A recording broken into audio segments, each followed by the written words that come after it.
Update 4.9 is here, and that means more new weapons and refines. We got a sneak peek at this month's batch because it features the True Legends 2 units who have been retired from the free pick for all players and have been moved out of the new banner summoning pool.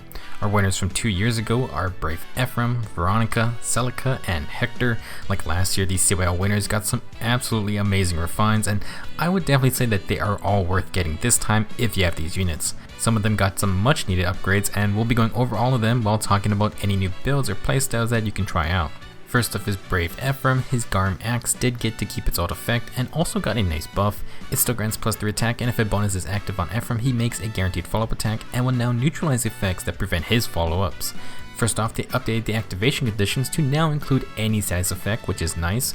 Ephraim does come in Armor March to fulfill that requirement. When active, Ephraim makes a follow-up attack, and he got the offensive part of no follow-up, which means any skills that prevent his follow-ups get neutralized. Basically, unless the enemy has no follow-up themselves, Ephraim will always double should Garm be active. Obviously, this is a great perk. Now, for the special upgrade at the start of combat, if the unit's HP is greater than 25%, grants +5 to all stats, and if the unit attacks during combat, restores 7 HP on hit. I still don't really like how the healing on hit ability is worded in game because it says you need to deal damage, but dealing 0 damage also counts. That's just kinda weird to me. It's easier to understand that if Ephraim hits the enemy, he gets 7 HP back. And this is a very nice refine, not too complicated. Basically, when healthy, Ephraim's gonna get nice stat boosts all around, and he's gonna heal on every attack. He should almost always be attacking twice, so that's potentially 14 HP recovered in a fight, which is pretty great. For the most part, Brave Ephraim won't have to change up his playstyles. Whatever builds he ran before just get even better. Obviously, +5 to all stats plus healing is great for an army unit, and with 27 speed for a neutral nature, this Ephraim can actually stack some amount of speed to become a more annoying threat by not getting doubled himself by absolutely every enemy. By not getting stopped by wary fighter type abilities, Ephraim's offensive and defensive builds should both still be great. Now, Brave Ephraim was the first unit to have Special Fighter, and this refine just lets him run it even better. Special Fighter thrives on army units who can double themselves, since you can easily proc a special like Ignis in one round of combat, and it does have a 50% HP condition, so Garm's extra healing just helps Ephraim stay in that threshold. Since Garm is now giving a +5 to all stat boost, it makes Ephraim's distant counter build even better, and he will still have a good player phase because he's attacking twice on both phases all the time.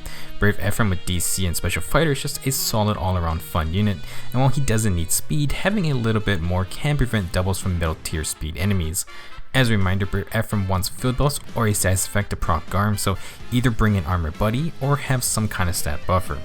Now, while Brave Ephraim is great with DC, he's also pretty good with a full-on death blow setup. If you don't have no follow-up and Garm is active, Ephraim is going to double, which means a full-on attack boosting set plus armor march mobility makes him quite a nasty initiator. With Special Fighter, Ephraim can also charge up his Ignis versus melee foes who counterattack, so have fun surviving that as well. You also got that +5 extra attack from the refine, so yeah, the full-on offensive build will be very fun. Now, we do have Armored Stride if you want it to become like Legendary Edelgard, and Brave Ephraim could run Gale Force, although he can't proc it from max cooldown against ranged units.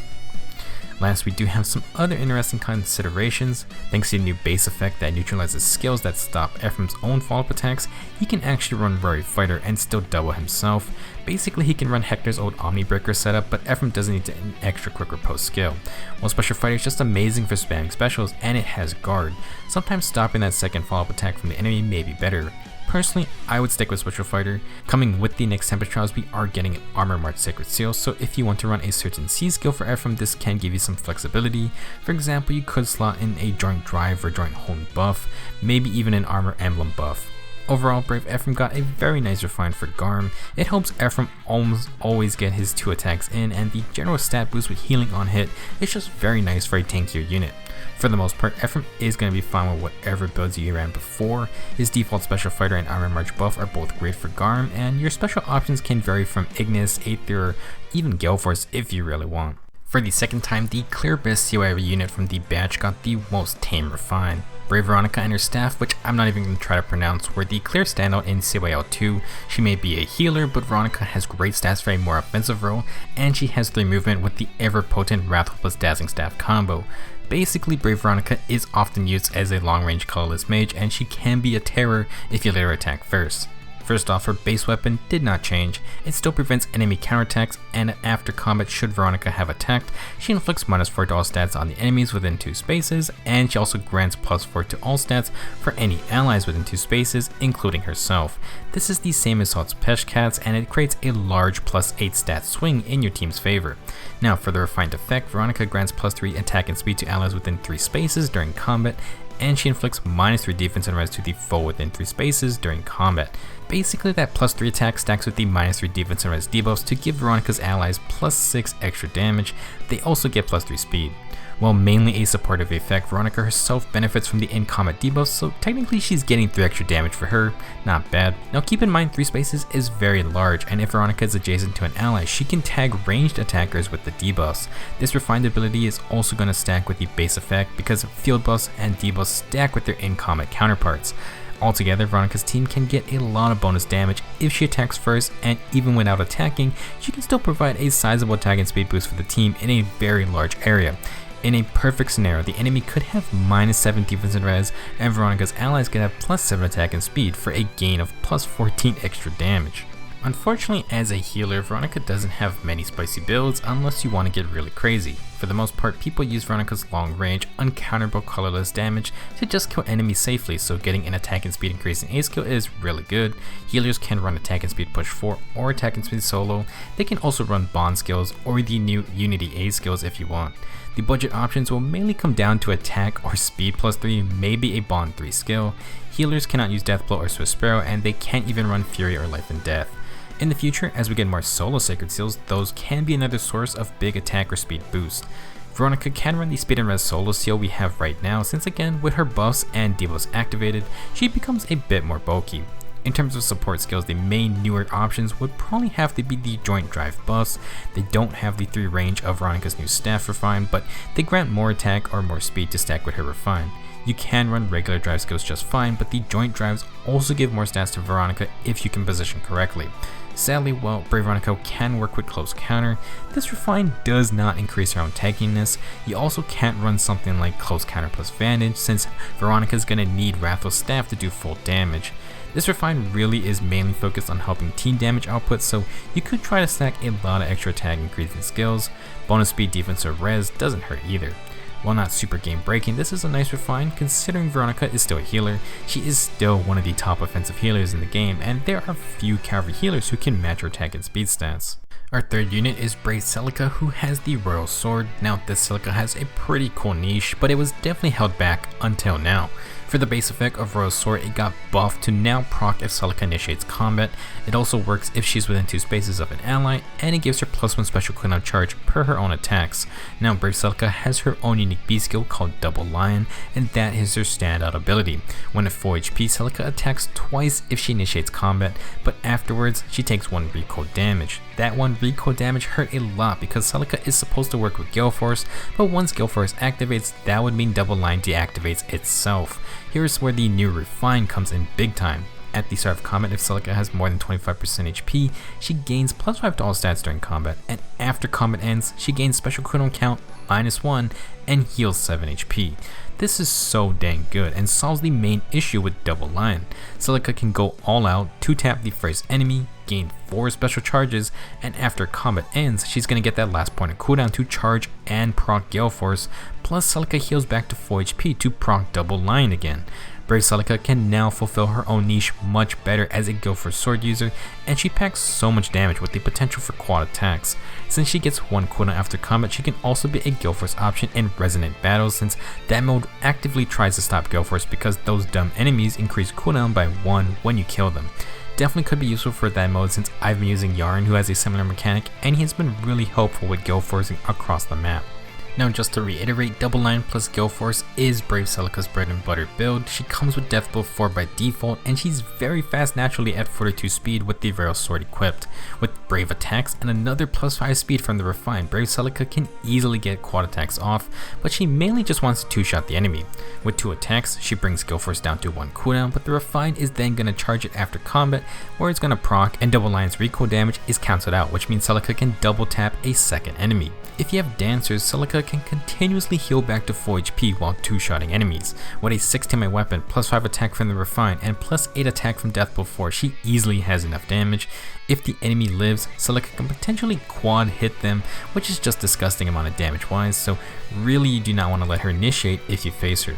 While a quad attack is crazy strong, Brave Celica's niche is that powerful 2-tap into Gale Force into another 2-tap.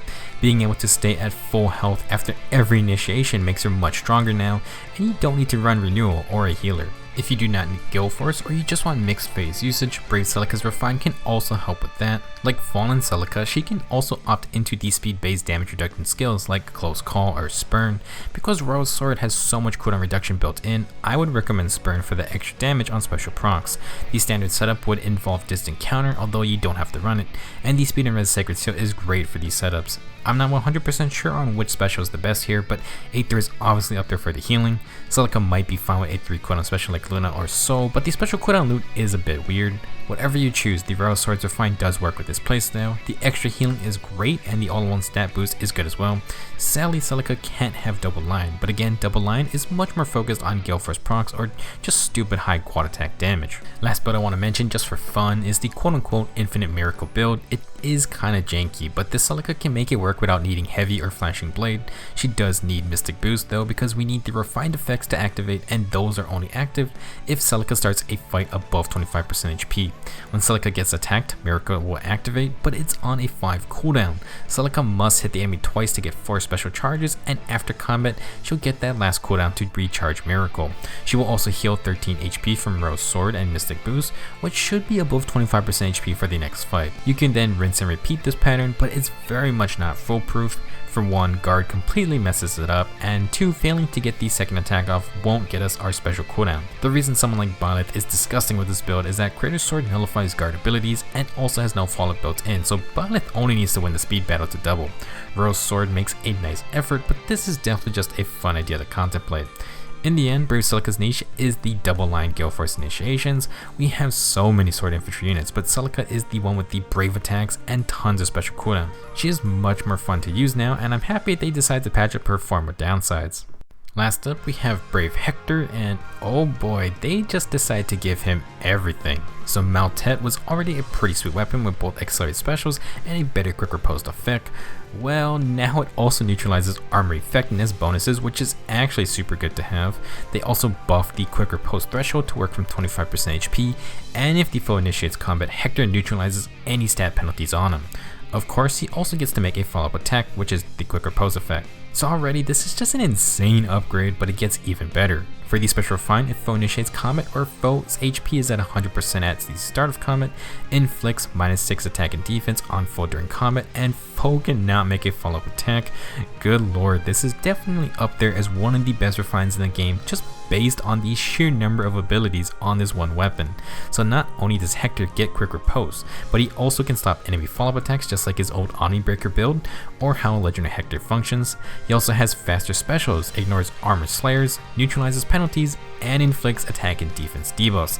Just an insane weapon, and every one of these abilities are active during the enemy phase, with the in-combat debuffs and follow-up prevention abilities being able to proc in the player phase should Hector fight a full health foe. This is completely fine though, because Brave Hector's unique A skill is Austin Counter, which is just distant counter with an extra +4 attack and defense. It cannot be understated how much of an enemy phase monster Brave Hector is going to be, and you can't even take him out easily with an army effective weapon. If you ran into +10 Brave Hectors before, then oh boy, I hope you have a plan to take him down now, because he's going to be a real good unit. So like Celica, Hector has a very solid base kit. As mentioned, Austin Counter is just distant counter with a little extra stat boost, but Hector also has Bold Fighter, which gives him a follow-up on the player phase, and he gets extra special cooldown per hit. With Maltet granting follow-ups on the enemy phase, Hector has double attacks for both phases, so no follow-up or follow-up prevention abilities are going to be nice to stop him. Despite that, he still gets extra damage from the refined portion of the weapon, and Hector is going to be working toward a faster Bonfire, Ignis, or Air Aether to finish things off. The Madman even has follow-up prevention himself, so even if you somehow survive his attacks, you may not be able to double him. Now while base kit Brave Hector is totally fine, if you're okay playing more toward the enemy phase, then substituting in Special Fighter may be more worthwhile. Having extra special charging on every action with accelerated specials is very strong. Unlike with Brave Ephraim, having the follow-up attack makes the skill even better since you have a good chance at proccing your special on your second hit. While we lose the potent player phase of Bolt Fighter, we gain Guard, and that synergizes with the Fall Prevention ability. Both of those are going to make Hector much safer, and even if he makes a player phase attack, he should easily survive since he also inflicts a -6 attack debuff.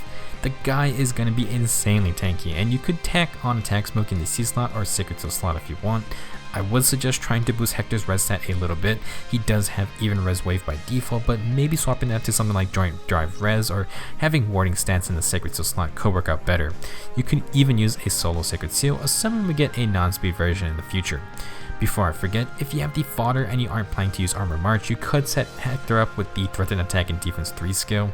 If the enemy tries to bait him in, he applies a -5 attack and defense debuff, gains +5 attack and defense, and those are going to stack with his in-combat debuffs from Maltet, since those can activate on the player phase. If that happens and Hector is facing a physical damage enemy, good luck with that one. Overall, Brave Hector and Maltet got a ridiculous refine. Definitely one of the best upgrades in the game. Maybe up there with Brave Ike's one.